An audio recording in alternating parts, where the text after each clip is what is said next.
Assalamualaikum warahmatullahi wabarakatuh. Perkenalkan, nama saya Muhammad Rehan.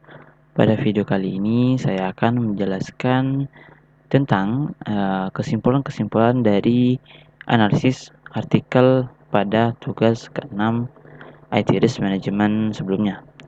Jadi langsung saja ke artikel yang pertama. Artikel yang pertama itu adalah analisis manajemen risiko TI pada keamanan data e-learning dan aset TI menggunakan NIST-SP 830 revisi 1 yang dibuat oleh Rizullah Ramadan Putra, M. Setiawan, dan Awal Ludia Ambarwati. Kesimpulan dari artikel yang pertama itu adalah artikel menganalisis sistem pembelajaran ELINA atau e-learning Universitas Narotama yang mengenai risiko-risiko yang ada pada sistem tersebut. Peneliti menggunakan metode NIST SP 830 revisi pertama untuk mengidentifikasikan risiko yang dilakukan untuk mengetahui permasalahan atau ancaman sehingga dapat dilakukan tindakan pengamanan yang bersifat pencegahan, deteksi, maupun koreksi. Metode yang digunakan peneliti adalah metode kuantitatif, dan dari analisis didapatkan hasil yaitu terdeteksinya ancaman terhadap sistem e-learning tersebut, di mana sumber dan akibat dari permasalahan tersebut telah diketahui dan terlihat. Lalu, risiko yang akan diterima sistem terlihat, begitu juga ancaman dari permasalahan tersebut. Di dalam penelitian ini, peneliti menyarankan untuk dilakukannya pengecekan pada sistem e-learning tersebut agar ancaman dapat dihindari. Berikut ancaman-ancaman yang terdeteksi pada sistem ELINA. Yang pertama itu adalah kehilangan data yang sifatnya sensitif, yang kemungkinan itu tidak terlalu tinggi dan tidak terlalu rendah, yang dimana dampaknya itu akan sangat tinggi dan beresiko tinggi. Yang kedua itu ada terjadinya kesalahan dalam pengelolaan data mahasiswa oleh staf atau dosen. Kemungkinannya itu tinggi, tingkat dari dampak tersebut sangat tinggi dan beresiko sangat tinggi. Kesalahan dalam deployment aplikasi e-learning. Kemungkinannya itu tidak terlalu tinggi, tingkatnya tidak terlalu tinggi, dan resikonya tidak terlalu tinggi. Kesalahan operasional yang disebabkan oleh staf IT.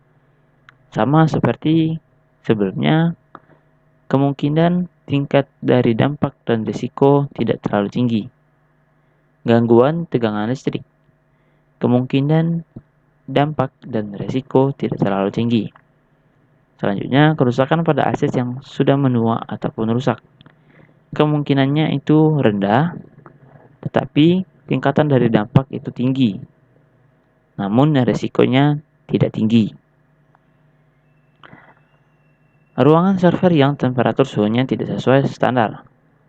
Kemungkinan tingkat dari dampak dan risiko itu tidak terlalu tinggi. Salah pengoperasian sistem yang menyebabkan sistem terhenti. Kemungkinan dan risiko tidak terlalu tinggi, tetapi dampaknya itu tinggi. Pencurian dan password terhadap aplikasi e-learning yang dapat mengakses profil atau data yang sifatnya pribadi. Sama seperti sebelumnya, kemungkinan dan risiko tidak terlalu tinggi, tetapi dampaknya sangat tinggi. Adanya serangan malware atau virus yang disebabkan oleh pihak luar maupun dalam. Sama seperti sebelumnya. Selanjutnya, pemanfaatan celah keamanan aplikasi e-learning oleh pihak dalam ataupun luar. Sama seperti sebelumnya, pencurian pada aset sehingga bisa terjadinya permasalahan pada semua sistem. Kemungkinan tidak terlalu tinggi, dampaknya sangat tinggi, dan risikonya tinggi. Ancaman bencana alam. Kemungkinan rendah, namun dampaknya sangat tinggi, tetapi risiko tidak terlalu tinggi. Gangguan jaringan, kemungkinan tidak terlalu tinggi, dampaknya tinggi, dan risikonya tidak terlalu tinggi.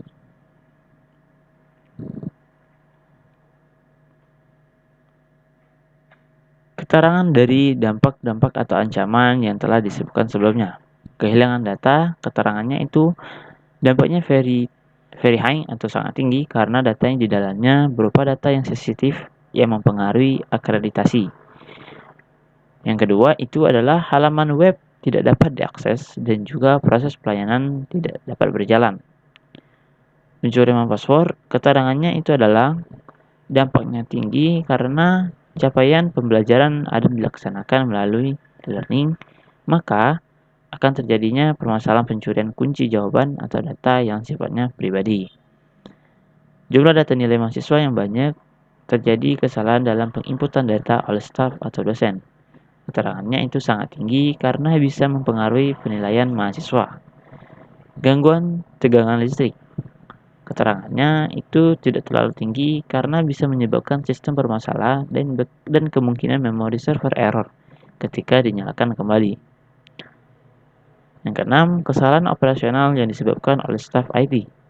Keterangannya itu kesalahan settingan pada aktivitas e-learning. Yang ketujuh, adanya serangan malware atau virus yang disebabkan oleh pihak luar atau dalam. Keterangannya, jika server terkena virus, maka dampaknya tinggi karena bisa menyebabkan sistem terhenti.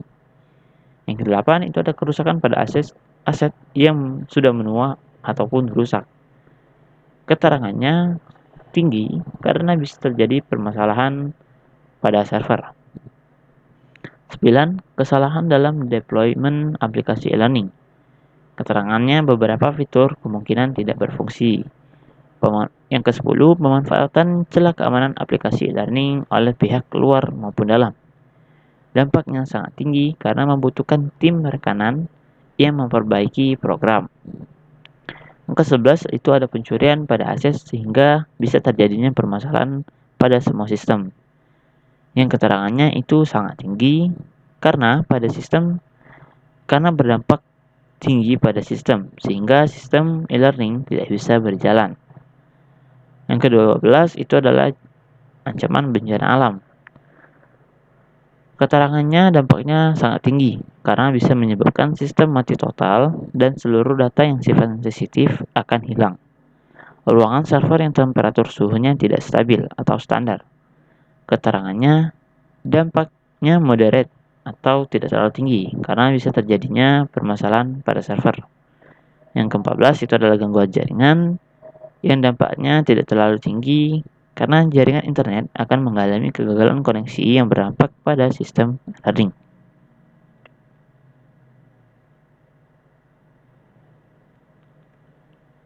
Lanjut ke artikel kedua. Judulnya itu adalah Analisis Manajemen Resiko Teknologi Informasi menggunakan COVID-5. Studi kasus pada PT Global Infotech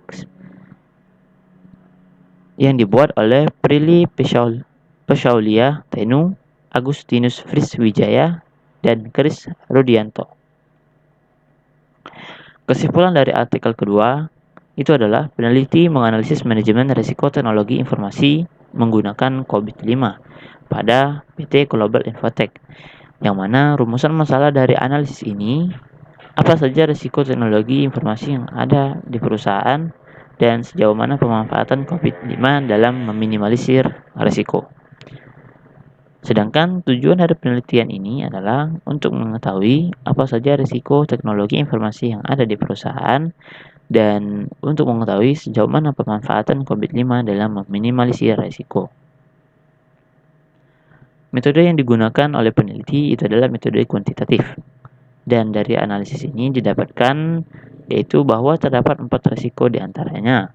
Risiko debu atau kotoran yang bersumber dari alam, server down yang bersumber dari sistem, kerusakan hardware yang bersumber dari infrastruktur, dan kurang baiknya kualitas jaringan yang bersumber dari infrastruktur dan sistem yang akan dijelaskan pada tabel langkah mitigasi risiko. Menurut dari hasil pengukuran capability level pada COVID-5, pada perusahaan ini masih kurangnya pengontrolan terhadap risiko TI dan pengokumentarian yang spesifik mengenai skenario TI dari perusahaan yang baik. Nah, langkah mitigasi resiko. Untuk resiko debu atau kotoran, diperlu SDM yang memberikan sebuah tanggung jawab kepada satu OB yang dipercayakan khusus untuk membersihkan infrastruktur TI secara rutin. Prosesnya yaitu adalah memberikan SOP yang mengacu pada pemeliharaan infrastruktur TI yang baik. Untuk server down itu manusia itu memberikan tanggung jawab kepada satu atau beberapa orang untuk mengelola infrastruktur. Ya, proses di dalamnya itu adalah mengecek koneksi internet dan rutin menghapus cache atau cookies.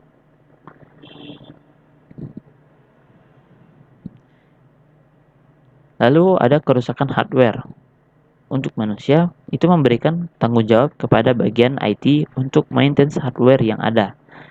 Prosesnya itu adalah mengecek barang secara fisik maupun setiap aplikasi dan data yang terdapat di dalamnya. Untuk kurang baiknya kualitas jaringan, untuk manusia memberikan tanggung jawab ke bagian IT untuk mengecek kualitas jaringan. Yang proses di dalamnya itu adalah mengecek kecepatan jaringan dan koneksi. Lalu resiko yang didapat dari analisis. Sumber resiko itu dari alam. Yang pertama itu ada gempa bumi yang tidak pernah. Dampaknya tidak tahu. Radiasi panas tidak pernah. Debu atau kotoran kadang-kadang yang dampaknya itu sangat kecil. Kelembapan tidak pernah. Kebakaran tidak pernah. Untuk resiko yang kedua itu adalah dari manusia. Informasi diakses. Resiko yang pertama itu adalah informasi diakses oleh pihak yang tidak berwenang.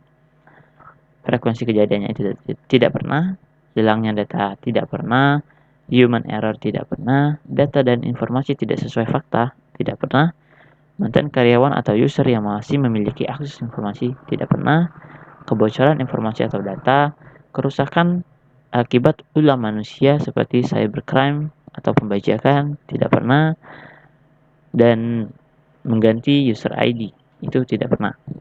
Sedangkan untuk sumber dari sistem dan infrastruktur, yang pertama itu adalah server down, itu kadang-kadang yang berdampak sangat besar. Koneksi jaringan terputus, tidak pernah. Gagal update, tidak pernah. Kerusakan hardware terjadi kadang-kadang dan memiliki dampak sangat besar. Backup failure tidak pernah. Terinfeksi virus tidak pernah. Data korup tidak pernah. Dan kurang baiknya kualitas jaringan kadang-kadang yang berdampak sedang.